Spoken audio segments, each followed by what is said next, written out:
Batman fights Batman. Batman. I love Batman. Batman's cool. Is Batman going to win the Omega Challenge? What is it called again?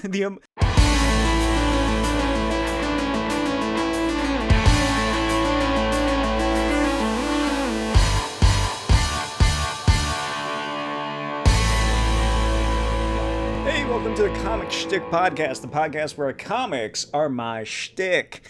As you can see, if you're watching this on the video format on Smokey's Comic Vault on YouTube, there's been some changes. And it's not just the fact that you can see my face now and I don't have a great big bushy beard. That is right. I shaved and I got a haircut. So get used to it, because this is my new thing now. I got tired of the long hair, I got tired of the beard, and I told my wife that once we finally found a place to move into and actually buy a home and move out of our apartment, that I would shave it and cut my hair. I didn't tell her to this extent. She thought it was something more nuanced, I suppose. But I just went full hog and got rid of all of it. And if you can look around me, this is the new little area, my new office that I will be recording in. I'm still trying to figure out how to get the lighting and what to really do with that specifically. I do have a bit more natural light coming in now that my only window in an office isn't blocked by one of these bookshelves back here. And of course you can see all of my junk. I will probably do a little tour. I have probably 8 giant boxes full of comics that I still need to put away. I've been putting off doing that for a while. I need to record that, just a sort of categorizing, I guess, of my collection. Show it off, so show you what I have. I'm going to go through, put all the single issues in alphabetical order like I had before on the bookshelf, so I can start back up doing the 3 random issue videos again. I tried that once. I want to get back into it because it was fun. I need to get everything organized, and I'll show it off eventually, sometime soon, hopefully. Yeah, welcome back. Welcome to the new comic shtick. We are now in season 4. Is that right? Are we in season 4? Or is it season 3? Oh, or is it season 5? I don't remember. I label them so just randomly that it doesn't really matter. So I'm back. This is usually what kind of happens, is that I'll wind up taking a break for a while and not getting any recording done, and then a big convention happens. Usually it's SDCC. It has been in the past, and then I'll come back and do an episode and then kind of get back into the swing of things once more. So pretty much moving right into the topics of today, because it is a fair amount. I don't really know how much I'm going to be discussing, because a lot of it is new comic book news, and I don't really read that many new comics. Thank God for Gizmodo, because they made a big 1-page article that is like broken up by movies and comics and TV shows and whatever news came out of SDCC that was like big and important from the big companies, and made a nice list. So that's a primary resource of mine. My phone is vibrating. So that's a primary resource of mine, is that Gizmodo article. You can view it in the description, I guess. I'll put it there just because I did get a lot of the information from their articles regarding some of this stuff. And you can also view, I suppose, the things that I just don't care enough to talk about. So moving right on into things is DC/WB, because they've gotten rid of the D. DC Warner Brothers news.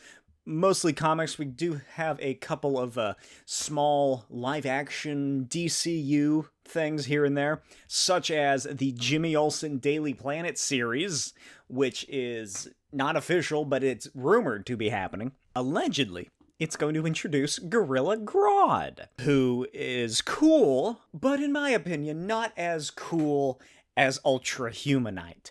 I have discussed my love of Ultra Humanite, how cool I think he is, the great design, that like albino gorilla with the big head and the kind of BDSM vest that he wears. It's awesome. I just love Ultra Humanite. Gorilla Grodd, he's a good gorilla villain. He's no Carmack the Living Bomb. This is very exciting to me. As a huge fan of Jimmy Olsen, as a huge fan of Skylar Gisondo, I assume that's how you pronounce his last name, who is like the male version of Anya Taylor-Joy in my eyes. I have a huge celebrity crush on Anya Taylor-Joy, and I have a huge celebrity crush on Skylar Gisondo. I just love him as an actor. I like everything he's in, that I've seen him in at least, and his eyes are just beautiful to look at. So I am so excited to hopefully see more of him as Jimmy Olsen, getting into some weird, wacky adventures, uncovering mysteries, going on news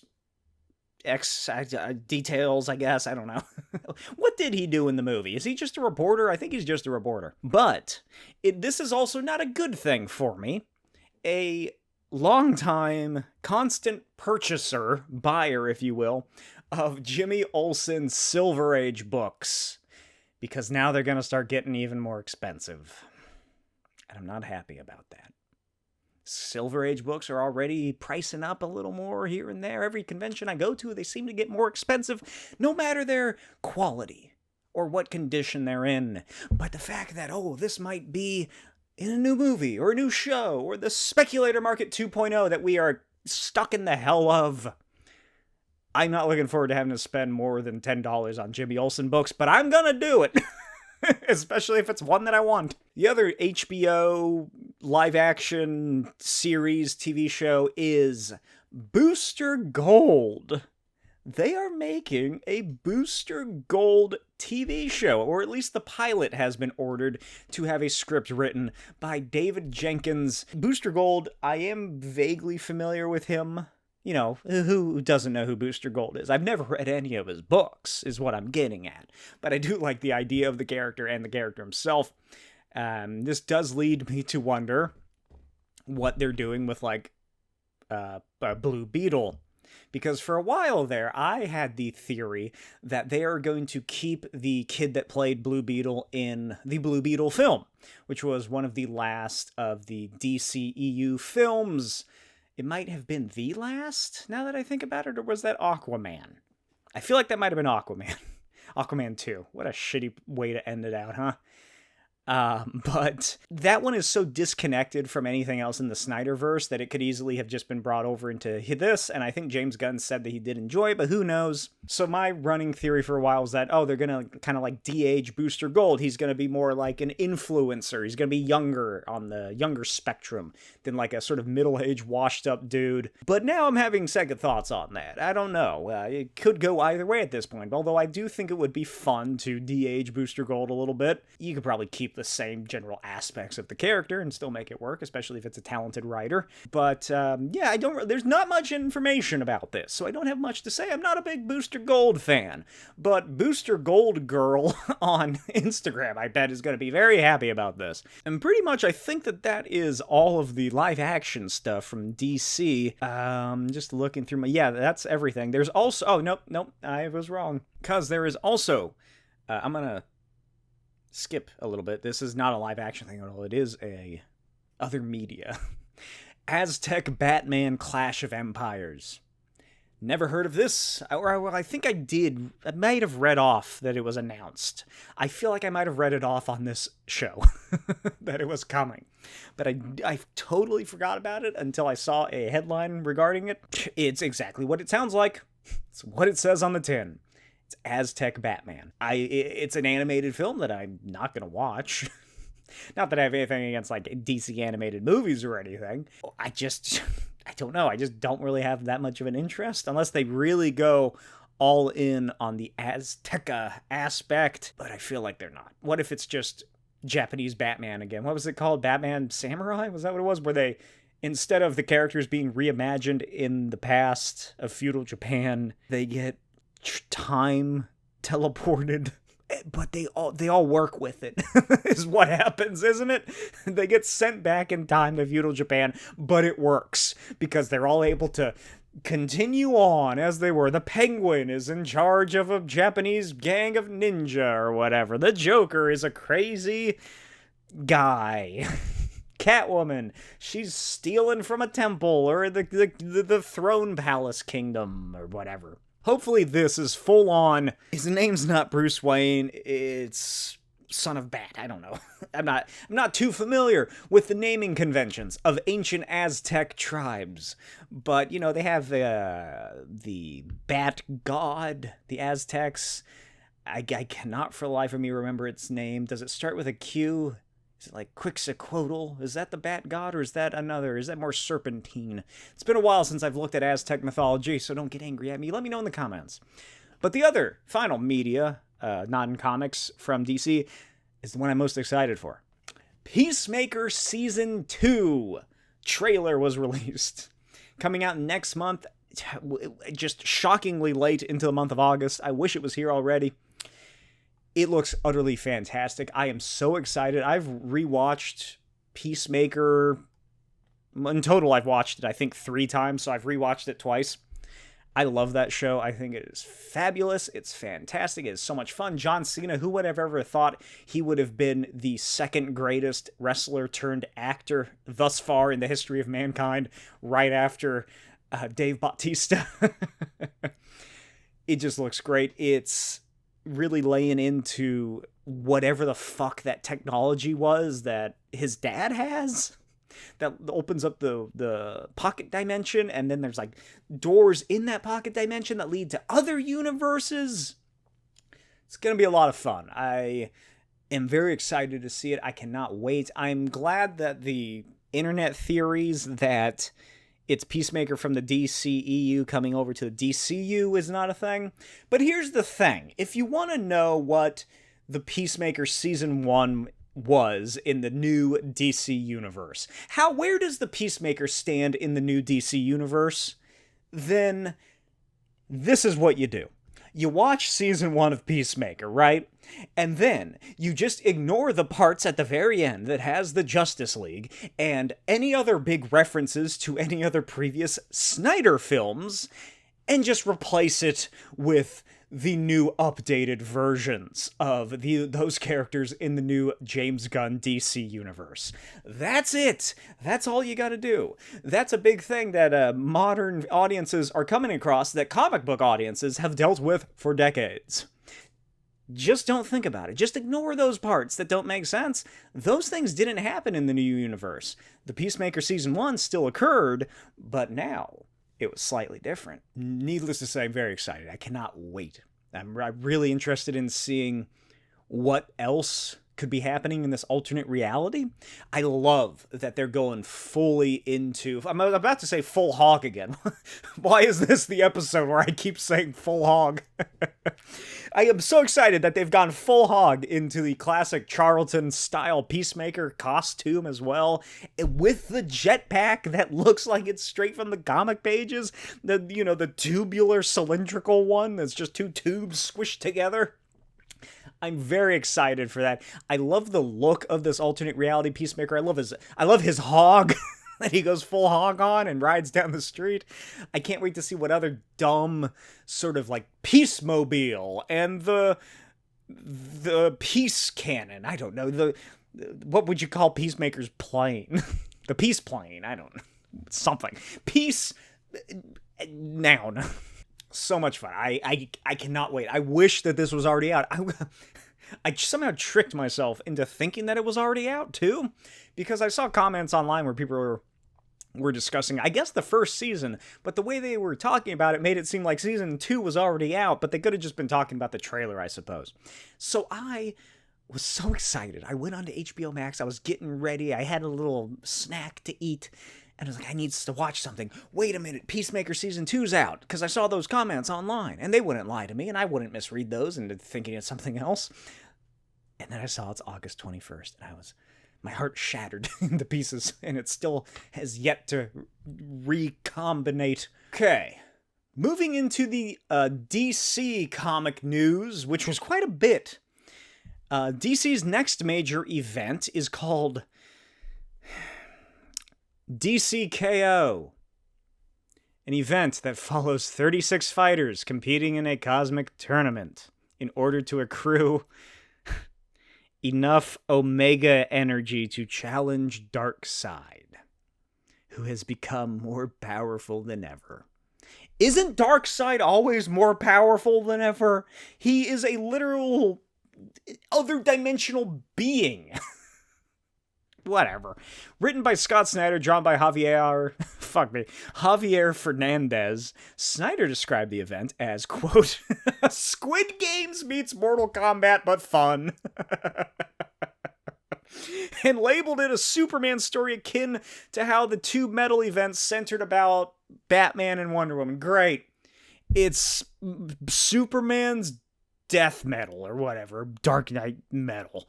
Cool. I liked metal when it was coming out and I was reading it at the time. And then as I stopped reading it and progressed, I didn't like it. Didn't like it as much. I don't give a shit about this. This fall, the characters of the DC Universe are going to compete in a tournament to select a champion to face off against Darkseid. The more fights one wins, the more Omega energy they accrue. Only one can brutally fight their way to the top to become King Omega.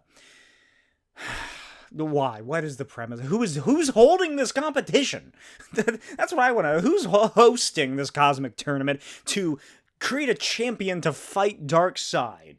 Is it the Allfather? Or not Allfather, Highfather? Is it Orion? Is Orion part of this? It's a stupid, silly story, I guess. It's just like, it's Injustice, but it's Mortal Kombat. It's just Mortal Kombat with DC characters, which if you want that, fine. But I've just fallen out of being interested in anything Scott Snyder has written, especially for DC, so hard. Like, I just plummeted off a cliff, like I'm both Thelma and Louise. And then there's also KnightFight. So KnightFight, according to, who was it? Joshua Williamson? Is that who was writing this? Quote, one of Batman's biggest fears is, what will happen to his children? It's Batman against the Robins, but the versions of those Robins, if they became Batman. It's Batman Jason Todd, Batman Damian Wayne, Batman Dick Grayson. Okay. Okay. Fine. Sure. Cool. Batman fights Batman. Batman. I love Batman. Batman's cool. Is Batman going to win the Omega Challenge? What is it called again? Isn't even the DC K.O. Does Batman win? What if Batman gets knocked out first? But that's his plan all along, is that he gets knocked out so he can watch and coach. What if Batman in DC K.O. learns something from his KnightFight escapades, and instead he becomes the Rocky to another character's Creed? Because he's already fought fucking... How many times has he fought Darkseid in this new universe? Is Darkseid is back? I thought Darkseid was gone because he left the universe or something. Because he died, maybe? What is happening? Because isn't that the whole reason that the Absolute Universe exists? Is because Darkseid escaped to another universe and then created his own world or whatever, where he's in charge, like the Maker, kinda? What? I just don't understand. God almighty. Speaking of Absolute DC, another new initiative, an imprint, that I have not read, nor do I like. There's a couple posts, videos that I made several months back when it first started, about how much I don't like it, especially the Batman stuff. So don't expect an Absolute Batman anytime soon. Or if you do, don't expect me to be a fan. I do have a funny idea, because I'm getting pretty close to 50,000 subscribers, that I would read, live stream myself, buy the trade paperback of Absolute Batman The Zoo, which is the first volume, and I would live read it along with the audience in the chat. I don't know. Just, that'd be part of, like, I don't know, a live stream to celebrate I got 50,000 subscribers on the channel. Anyway, Absolute Green Arrow was announced at San Diego Comic-Con. A 6-issue series from Pornsock. That is an unfortunate name. Pichote? I believe he's, is he Thai? I can't remember where he's from, but I don't know how to pronounce that name. And Raphael Albuquerque. This Oliver Queen remains a billionaire with an affinity for archery. But, as the writer explained, Oliver is inspired by what goes down in Absolute Evil, which is an upcoming event in that universe, to essentially become a better billionaire and fight crime. Unlike the other Absolute titles, though, this one is a 6-issue series that'll kick off spring 2026, but that they're introducing another character to the lineup indicates the Ultimate Universe has further expansions planned, be they miniseries or ongoing. So, cool. I'm hearing good things. I'm seeing good things about about Absolute Martian Manhunter. How could I get those two confused? Absolute Flash, I don't know if that's out yet. Absolute Green Lantern, I think, is good. I heard good things about the new books. It's just the ones that came out that I have no interest in. Yeah, except for Absolute Wonder Woman, which, again, like I brought up previously when I read the first issue. Why? Why is she pretty much just Diana? Why is she just regular Wonder Woman, but with a new outfit and a demon horse or whatever? Like, it just felt like a waste to put a writer as good as Kelly Thompson onto a weird alternate reality Wonder Woman, when she kind of is just writing it as a regular Wonder Woman book, but with a little more magic, I guess, and demons. Absolute Batman 2025 first annual is also releasing. That comes out October 29th, 2025. Absolute Batman will feature stories written and drawn by Daniel Warren Johnson, James Herron, and Meredith McLaren.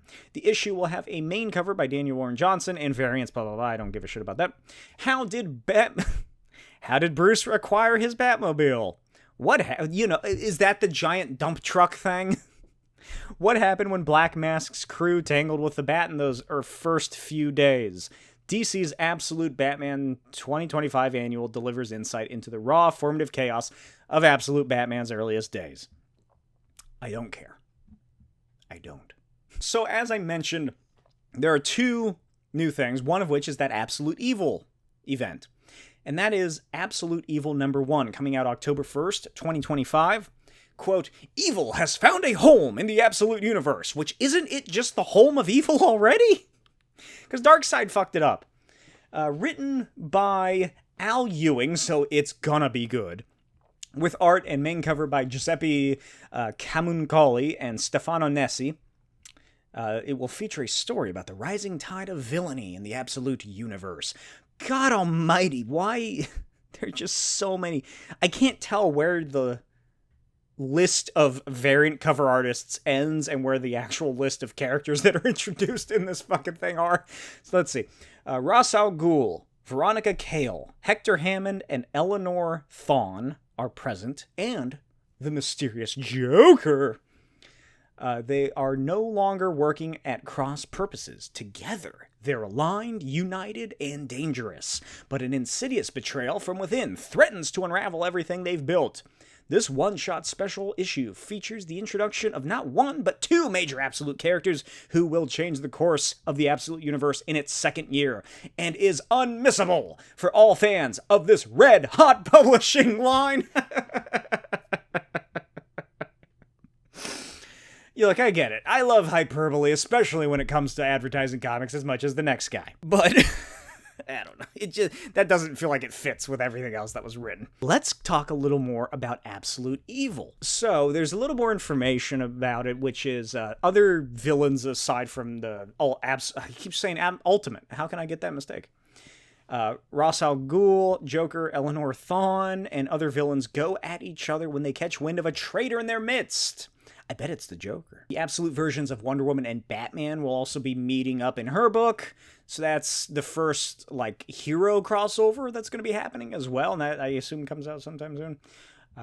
There will also be more introductions of Catwoman, Scarecrow, Dick Grayson in the Absolute Universe, and more Bat family members making their debuts in Absolute Batman, and as the comic continues. But that's not the only thing that the Absolute comic is crossing over with, because apparently it's already crossing over with the regular line Superman book. I just learned this because I was reading Superboy Prime's Wikipedia page the other day, and I saw a note at the very end of his history that noted in Superman 28, Superman and the Time Trapper enlist Superboy Prime to battle the Legion of Superheroes of the Absolute Universe. That feels like it should be something big, right? The Absolute Universe is already crossing over into the mainstream DC universe now. And it's in a Superman book? And Superboy Prime is a part of it? What? What is happening? Also, looking at the pages, it sets up the next crisis. So there's going to be... That's what this is building up to, seemingly. I thought that the crossover between Absolute and the mainstream DC universe was going to be bigger than this, although this is, these are little stepping stones to get to that point. I'm sure over the next couple months, it'll be building up more and more. But I imagine that that's going to be some spectacle to behold, is when these two places finally cross over. Darkseid comes back to reap vengeance on the main DC universe. Fucking things go bad. Absolute DC continues. DC mainstream universe gets a crisis, and they get to do some new stuff, I guess. But this got me thinking about DC crises. Because death metal, which was like the last major one that I thought had happened, was barely 4 to 5 years ago. And then I started looking into it, and I realized that there was something called Dark Crisis that I totally forgot about.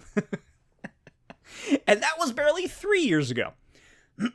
So, I did some research. I did some math about this DC crisis. Because like I said, this book just outright kind of like, it's a wink and a nod thing. It doesn't seem like it happens much. I haven't read Superman 28. Not yet, at least. I guess I'll check it out because it has Superboy Prime, and I kind of like him as a character. But he literally winks at the camera. He's like, sounds like there's a crisis at hand, wink. It's that kind of thing. So they're building up to an absolute crisis. Right? And it's that fact that I had totally forgotten about Dark Crisis happening barely 2 years ago. And they're already alluding to a new crisis, not just in the Superman book, but in Justice League Unlimited from Mark Waid. Literally references in the text the end of the universe and a crisis during a hyper time segment that I had to go and I had to go back and look just to see. Because it seems like it's getting ridiculous how often DC is rebooting under crises. So I did some math, and here's what I found. Crisis on Infinite Earths to 0 year. Crisis on Infinite Earths began in 1985, ended in 86 in March. 0 year began and ended September of 1994. That was a total of 8 years between. 0 year to Infinite Crisis was 94 September to December 2005. 11 whole years, post-0 year, pre-Infinite Crisis. Now here's where things get ridiculous. In only their third official crisis, Infinite Crisis to Final Crisis, just under 2 years of time pass. And that was, I believe, around 52 era. Infinite Crisis ended June 2006. Final Crisis began May 2008. Final Crisis to Flashpoint. That seems like a pretty big span of time, right? Like, it seems like they had established quite a bit of things to then undo everything in Flashpoint. No, it was barely 2 years. Final Crisis ended January 2009. Flashpoint began May 2011. Flashpoint to Convergence. Remember Convergence? 3.5 years of time between those. Flashpoint ended August 2011. Convergence began April 2015. And then, this is where it gets even more ridiculous. Because for a while there, we had 8 years, 11 years, and then it starts to be every 2.5 years, there's a crisis. Well, now, from Convergence, which ended May 2015, to, Dark Knight's Metal, which began in June 2017. That is only 2 years. But that's not all, because the other major crisis event, because I guess Metal is a crisis, as is Doomsday Clock. At least they wanted it to be. Doomsday Clock and Dark Knight's Metal overlap for 5 months. And then Doomsday Clock continued for another year after Dark Knight's Metal. But nobody liked Doomsday Clock, so they ignored it. And then Dark Knight's Death Metal came out 5 months and 29 days after Doomsday Clock ended. December 18th, 2019 to June 16th, 2020. Then you get Dark Knight's Metal to, I guess, Generations. Remember that, because not many people do. Which was a 4-month overlap in time. And they wanted to treat Generations like an all-new era when Dan DiDio was still there, but then they undid that. Because he got fired. So that was a 4-month overlap and continued for a month and 23 days after Dark Knight's Metal. Death Metal. Then we get Generations to Dark Crisis. 1 year and 2 months. between time. February 2021 to April 2022. So in conclusion, here's the list of time. Crisis on Infinite Earths to 0 year, 8 years. 0 year to Infinite Crisis, 11 years. That's pretty good. Infinite Crisis to Final Crisis, just under 2 years. Final Crisis to Flashpoint, 2 years. Flashpoint to Convergence, 3.5 years. Convergence to Dark Knight's Metal, 2 years. Dark Knight Metal, Doomsday Clock, 5 months overlap. Doomsday Clock, Death Metal, 5 months overlap. Dark Knight's Metal to Doomsday Clock, let's just say a year. Doomsday Clock to Death Metal, less than a year. Death Metal Generations, fucking who cares at this point. Generations to Dark Crisis, 1 year and 2 months. Making the average rate of DC crises 3.4 years per interval. About every 3.4 years, on average, there is a comic book crisis at DC Comics. And based on this average rate, and considering that the last major event, Dark Crisis, ended back in April of 2022, that means that their next crisis will be around September of 2025. And what's that? Oh, look at this nice image that DC Comics published a while ago.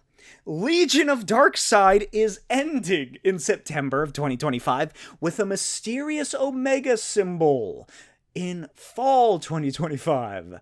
I wonder if this has something to do with the crisis that is being discussed in Justice League Unlimited and Superman 28. All of this is to say that it is ridiculous how often DC is like, I don't like how we're doing, let's retry it. Get a crisis going. And it seems as time progresses, there's less and less reason to do that, because they kind of just carry everything over and don't really bother to try anything too new or different. Because, like, what did Dark Crisis change? It didn't reboot the universe, did it? It just expanded some stuff and, like, changed some things around, if that. But maybe this new DC crisis that should be expected sometime this fall, according to my calculations, will be a true crisis. Because we really haven't had one since, like, Flashpoint, really. Everything else has just kind of been, it just kind of continues onwards. Like, that was weird. Let's keep on keeping on. And I expect this upcoming crisis to be something along the lines of Absolution, DC's Absolute Crisis, Absolution Crisis, Crisis of Absolutions, I don't know. But here's something neat that I learned, and that is something called Absolute Infinite. Doesn't that sound right up DC's alley for a crisis? It is an idea proposed by mathematician George Cantor, who I also identifies the absolute infinity with God. And what did he use for absolute infinity? What symbol could he have possibly chosen? The Omega symbol! It is perfect.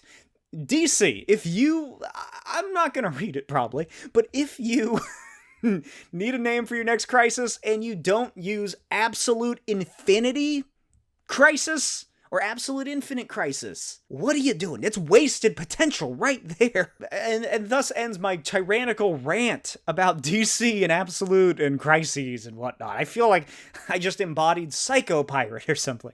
The other big major Batman DC related thing is that Matt Fraction is going to be writing a Batman series coming up. This is from a website, AIPT, their article. Batman will be joining forces with Tim Drake, so Tim Drake's back, everybody. Don't worry. The dynamic duo is going to have trouble down the road due to Vandal Savage acting as Gotham's new police commissioner. And another thing he notes in this interview is that he wants to make each issue of his Batman run, quote, feel like a full meal. A story with a beginning, middle, and end, rather than a issue where nothing happens because they need to write for the trade, which I am all for. That's my favorite kind of comics. Those are the kind of comics that I write, are ones that have an actual story. That story can continue an overarching theme, or it can continue the main story over several issues. As long as it has a beginning, middle, and end with some interesting things that happened, I'm excited for that.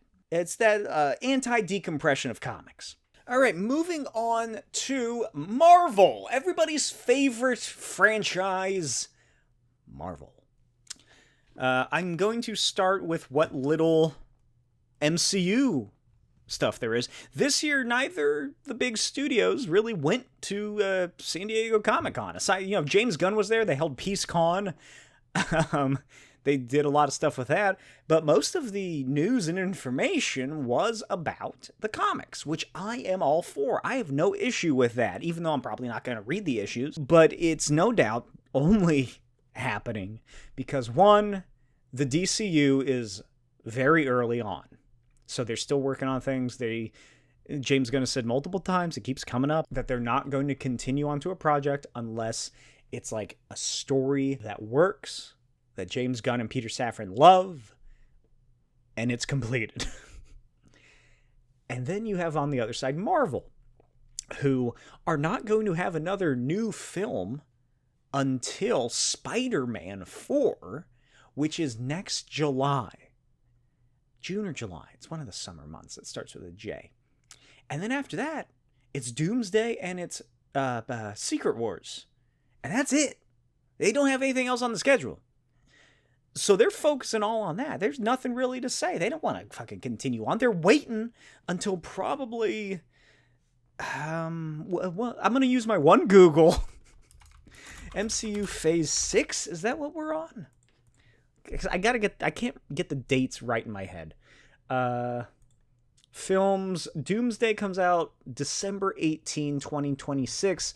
Avengers, December 17, 2027. Assuming everything goes well. And then Spider-Man Brand New Day, it's July 31st, 2026. So, Spider-Man Brand New Day will be coming out after San Diego Comic-Con next year. So we might get something from Marvel Studios then. But I don't think I feel like next year's San Diego Comic-Con is going to be pretty similar to this year's. Like, there'll be some little things here and there, like maybe more of the TV shows or what's coming next. Daredevil Born Again Season 2.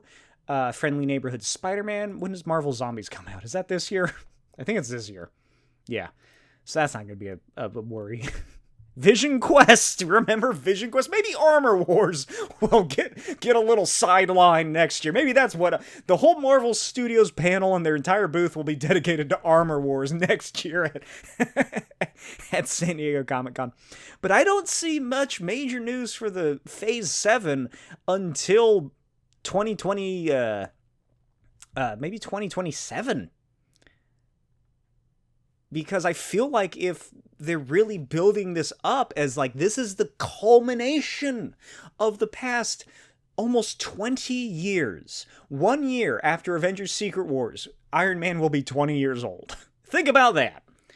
So, if they're doing that, I don't see why they would go full hog into revealing Phase 7, maybe even Phase 8, until between Doomsday and Secret Wars. So I feel like we're not going to get any true information, any major stuff. No, the bar with the timeline for the MCU. I feel like we're not going to see another one of those until San Diego Comic-Con 2027. That is my deal. That's my prediction to you, dear audience. Please feel free to tell me if I'm wrong in the future. But anyway, speaking of that, Marvel has announced that they will recast the X-Men and quote-unquote reset the MCU after Avengers Secret Wars, says Kevin Feige. That's pretty much where my idea of that comes from. Obviously, no shit. I feel like anybody paying attention would know that, but that's not most general audiences, now is it? So, that's not a surprise. Is that a surprise to anybody, especially somebody who's watching a podcast about this? That they're gonna do what they did in the comics and reboot some stuff and try some new things. Maybe Iron Man will have a black and gold piece of armor, like an event in Marvel Now. New X-Men, but not that new X-Men. A new X-Men for the MCU will be, quote, very youth-oriented. Why is my chair so squeaky? Can you hear that? Recognizably different from previous Fox films. Good God, would I hope so. Apparently, it's the Hunger Games, Ballad of Songbirds and Snakes screenwriter Michael Leslie, who is working on the new X-Men script with Jake Schreier, who is the director of Thunderbolts, asterisk, directing it. I still have not seen Thunderbolts, by the way. Waiting for it to come on streaming. Disney is not doing that. It came out right at, like, pretty much when we were moving and packing everything up at the apartment, so we just never bothered going to see it. And I still haven't seen it. I don't know what happens in it. I have no idea anything that happens in Thunderbolts. I've seen, like, a picture of, like, a press conference that they're all at the end. And, you know, they become the new Avengers, so I was right kind of about that. I had that video where I was like, oh, it's like an adaptation of the Dark Avengers. But they're the new Avengers now, and it's like a mix of both. Is that what happens? Was I right on my prediction there? I don't know. But, yeah, that's just another painfully obvious thing that people should just kind of expect is... They're not getting any younger, those original Fox X-Men actors. Most of them are in their 50s. Channing Tatum, I think, is the youngest at a sprightly 45. Pretty sure he's in his 40s by now. The only other major thing that we got is Eyes of Wakanda, the official trailer for the 4-episode limited series, which is animated and it looks neat. It's a nice style. The characters move a bit solid. I guess. It reminds me of like early first season Star Wars Rebels.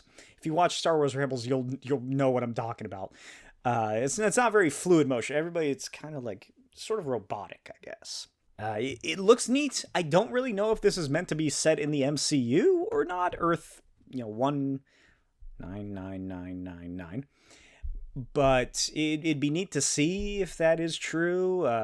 Maybe it ends with, like, T'Chaka and... can't remember his wife's name.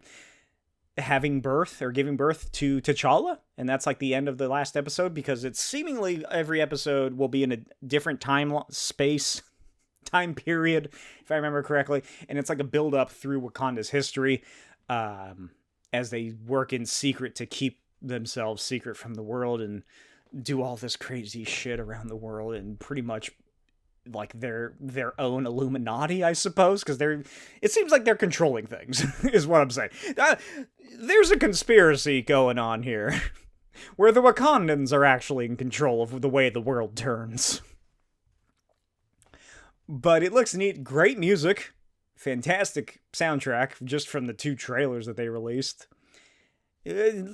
Sure. Okay. I'm cool with that. It'd be neat to see. I presume, like I said, it's going to be in the MCU, although I don't know.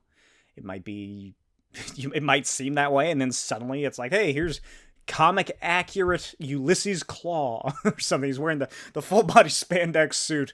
Moving on to 1776. This was just announced for America's centennial, the 250th anniversary of America, everybody.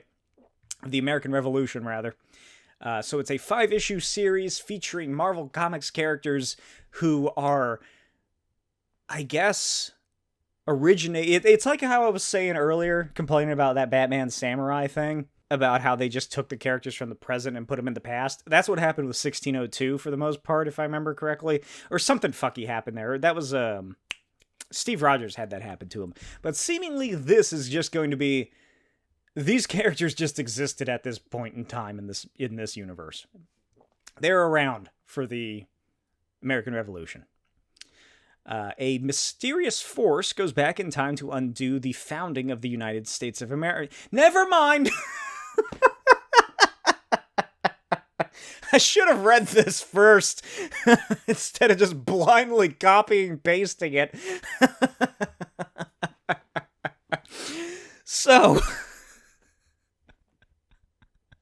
a mysterious force goes back in time to undo the founding of America. Captain America puts together a team to stop them, drawn by Ron Lim and Sean Damian Hill, with covers by Pete Woods. The tagline is, Revolutionary Warriors Assemble. I'm far less interested now. I wasn't really interested to begin with. But it's also, they're going to be reprinting Bicentennial Battles, which was it's a great Jack Kirby book. I think they're reprinting it, although I feel like they just reprinted it. So are they releasing it again? Or are they just like, hey, this is still for sale? You can actually kind of see in the video right behind my Shazam stuff, right there is the original copy of the Bicentennial Battles that I have. It's a really neat book. It's almost just all kind of like splash pages, just cool art that Jack Kirby did, but it's a neat, fun story. Moving on, Ultimate Marvel, not the Ultimate Era, but the Ultimate Marvel Universe, Ultimate Universe as it's called now. Here's the thing. I still haven't read any of it. I bought the first issue of Ultimate Invasion, and I read that one. And then I didn't buy any others. And then I bought Ultimate Invasion, the trade paperback. And it's sitting right over here somewhere. And I still haven't read it.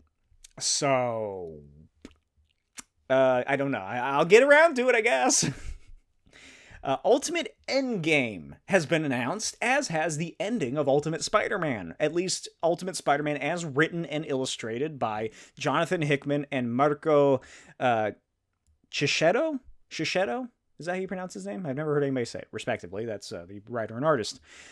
So, the Ultimate Endgame is coming out, a 5-issue event by Denise Kamp, Jonas Scharf, and more, and hit stands in December, while on sale on 12/24, Jonathan Hickman and Marco's Spider-Man, Ultimate Spider-Man, number 24 will be hitting the stands. And by the stands, I mean that one comic shop that you know of that might have it, but might not. Quote, fans should prepare themselves for a startling finale that will cement the run as one of the most beloved Spider-Man runs in recent history.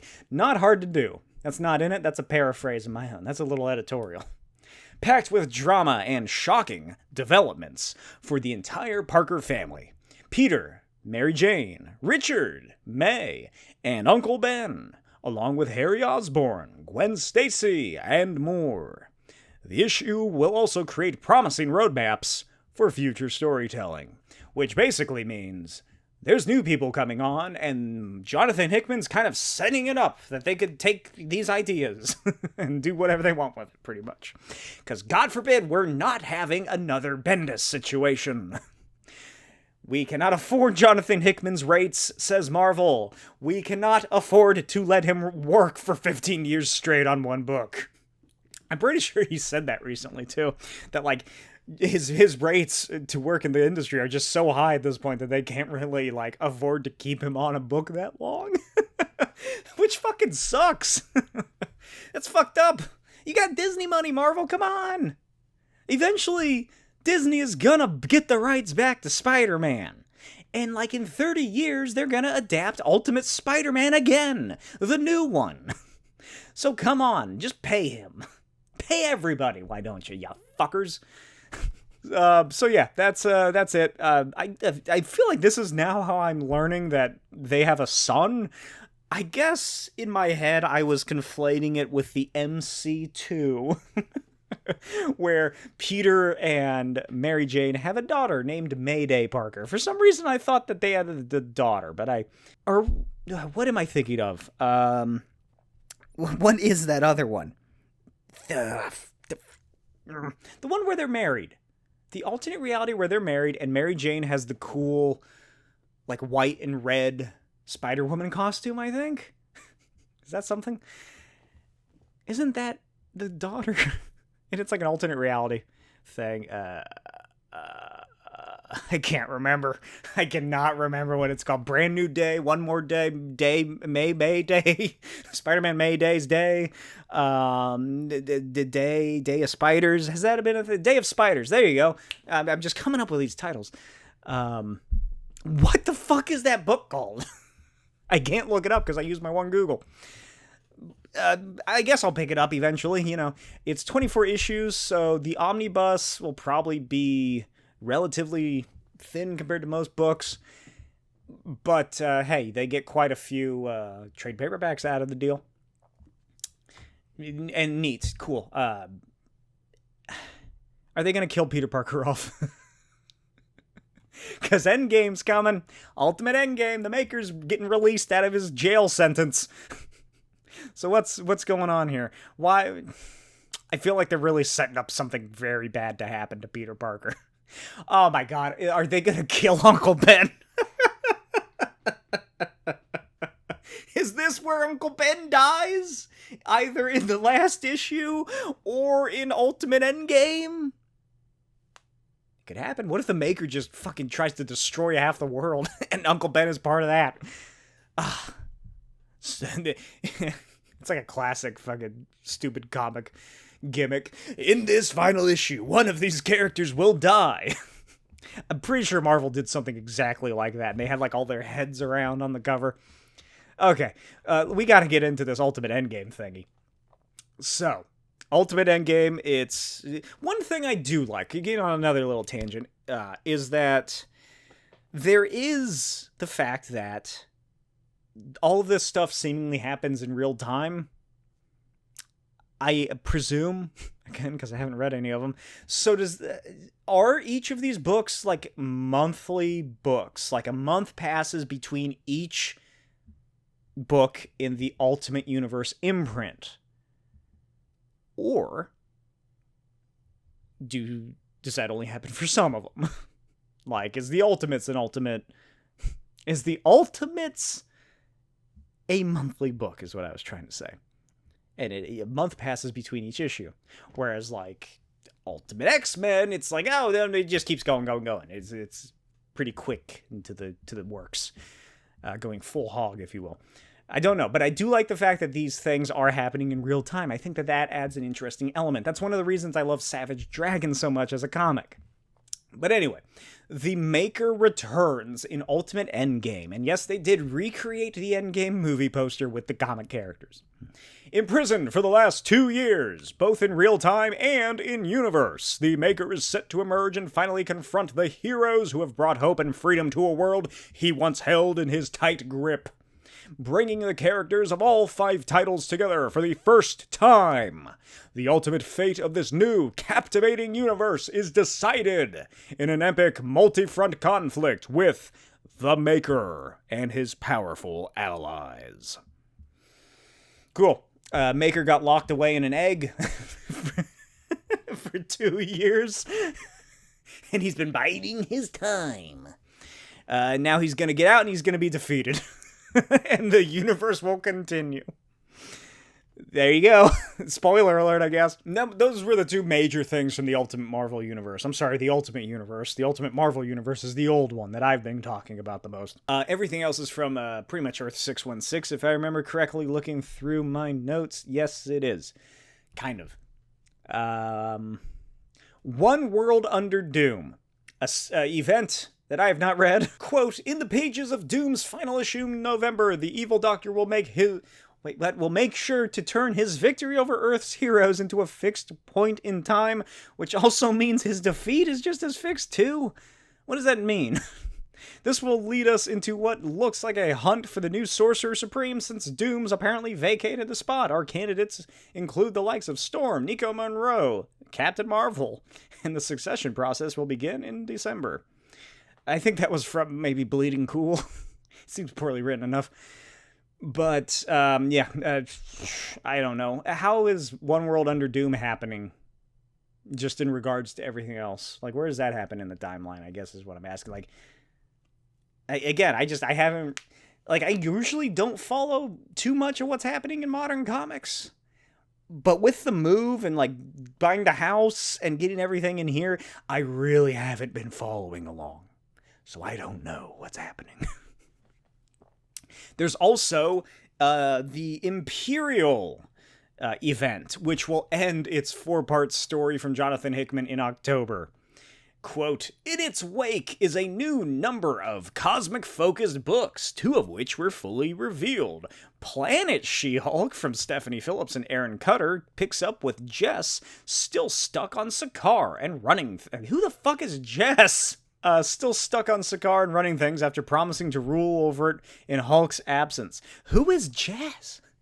And in Nova Centurion by Jed McKay and Alvaro Lopez, picks up with Richard Rider as a drifter holding a sentient repository of now extinct Xandarian. That repository requires a lot of energy and money. Which means Rich has to make some cash while reeling from knowing the, quote, terrible lie that the new Galactic Union was built upon. Okay. I'm glad, that's cool that they're doing stuff with Marvel Cosmic. They're kind of redoing stuff there. Was this a good event? I mean, it's Hickman, so I probably. There's also Imperial War Black Panther one-shot, which Black Panther joins forces with the Hulks as the Skrull Empire incites a war against the entire Marvel Universe, yet again. But this does involve one of my favorite modern aspects of Wakanda and the Black Panther, and that is the intergalactic empire of Wakanda. Do that in the MCU. It has been blamed for a series of assassinations that have thrown the galaxy into turmoil, but T'Challa is set out to prove what really happened, even if he has to go through the Hulk to get to the truth. From writers Jonathan Hickman and Victor LaValle, artist Francesco Mortarino. This probably doesn't have much to do with anything in the actual event, since it's a tie-in, but I'm always liking the Intergalactic Empire of Wakanda. We get to the new X-Men. Hey, remember earlier when I said there's a new X-Men thing? There's also a new X-Men thing in the comics, and that is called Age of Revelation, which is a new status quo taking place 10 years into the future and arising out of the current developments of the X-Men titles, which begins in October. Again, I don't know what's going on, so I don't know. It kicks off with X-Men Age of Revelation Overture, because how many more subtitles do you need? Then splinters into a host of bold new series, including Amazing X-Men, Unbreakable X-Men, Rogue, Storm, and The Last Wolverine. Expect wild reinventions. Laura Kinney as Sabretooth. High-stakes team-ups. X-Avengers, it says. And terrifying new threats.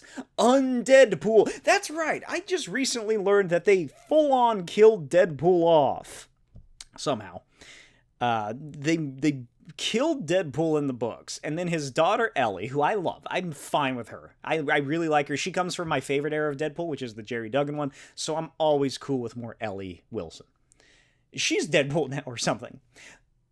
So what does this mean for old Undeadpool? Because if that is actually a thing that is coming out, then that's probably something I'm going to be picking up, because that sounds ridiculous, and that sounds fun.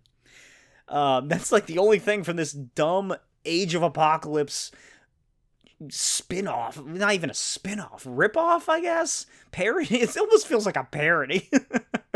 This feels like a parody that would have come out from, like, I don't even know, Grant Morrison doing something on Doom Patrol in the 90s, like how he parodied the X-Force books with Doom Force or whatever. Like, Age of Revelation during Age of Apocalypse. Oh, it's the revelation that we're bankrupt for ideas here at Marvel. Anyway, final piece of comic news. It ties up DC and Marvel into one, and that is Deadpool Batman #1 is coming out. There's also other team-ups going on, such as Fantastic Four teaming up with the Gargoyles, apparently, and also Godzilla fighting the Hulk. I'm pretty sure Grant Morrison is doing one of these DC Marvel crossovers, so I'm going to be getting that one. It might be Deadpool and Batman, I don't remember. Batman, Deadpool, something like that. So that's the one I'm going to be getting. And I'm just going to wrap it up there. I did have some other movies and more to discuss, but I feel like this was a pretty neat, heavily comic-based episode, which has been lacking the past several episodes of Comic SCHTICK Podcast, the podcast where comics are apparently my shtick. So let me know in the comments what your thoughts were. What are your thoughts on the DCU announcements and rumors? Jimmy Olsen getting his own show, Booster Gold. What are your thoughts on the DC events, like DC K.O. or KnightFight? Also, what are your thoughts on my thoughts of absolute DC Universe and the Ultimate Marvel Universe? I'm sorry, the Ultimate Universe, as they call it. I hope you made sense of my horrible ramblings about the crises over at DC, because it really is a crisis. Let me know everything in the comments below. As always, check out my Patreon, patreon.com/Smokey's videos, where you get early access to videos when available, as well as all of my comics posted on there. I just posted the grand finale of The Custodians, Agents of Cross, issue number 3 on there, along with my commentary page by page. So you can read along, see what my insights are, my thoughts, and everything that went into creating my own independent comics. And I'm currently working on issue 4 there as well. If you're going to be in the Tucson area at the end of August, come by to Tucson Comic Con and see me, because I'll be there selling my books. That'll be where you can get the first physical copies of The Custodians, Agents of Cross, issue number 3. And also follow me on Instagram at NotBlakeWild and Smokey's videos, and check out my other podcasts. I Need Some Disney, a Disney-based podcast where my wife and I discuss all things Disney. And check out my gaming channel as well, Smokey's Save File. And I'll see you next time. Bye!